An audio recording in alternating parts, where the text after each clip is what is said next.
നമസ്കാരം മക്കളെ, നമുക്ക് പഠിക്കാം. ഇന്ന് കഴിഞ്ഞ ക്ലാസ്സിൽ നമ്മൾ പഠിച്ച ഴ എന്ന അക്ഷരം വരുന്ന കൂടുതൽ വാക്കുകൾ എഴുതാനും വായിക്കാനും പഠിക്കുകയാണ്. ആദ്യത്തെ വാക്ക് പഴയ, പഴയ. അടുത്തത് പഴം, പഴം. അടുത്ത വാക്ക് മഴ, മഴ.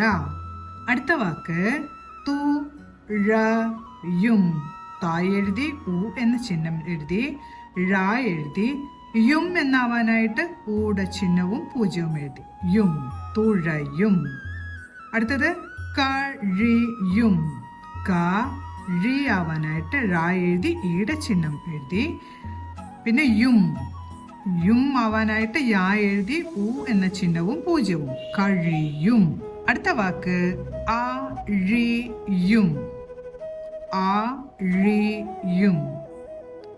അടുത്തത് ആഴി.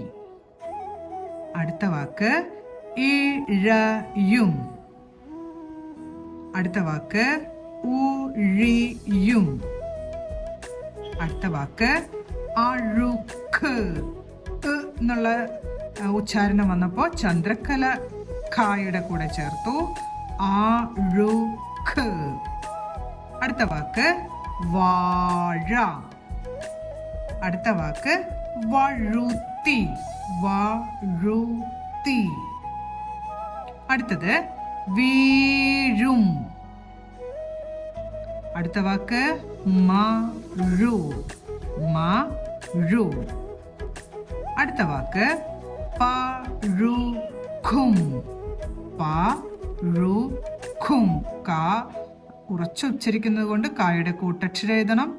ഉ എന്ന ചിഹ്നവും പൂജ്യവും ചേർത്തു പഴുക്കും. ഇത്രയും വാക്കുകൾ ഓരോന്നും ഒരു 10 പ്രാവശ്യമെങ്കിലും എഴുതി പഠിക്കാൻ ശ്രമിക്കണം. അടുത്ത വീഡിയോയിൽ കാണാം. നമസ്കാരം.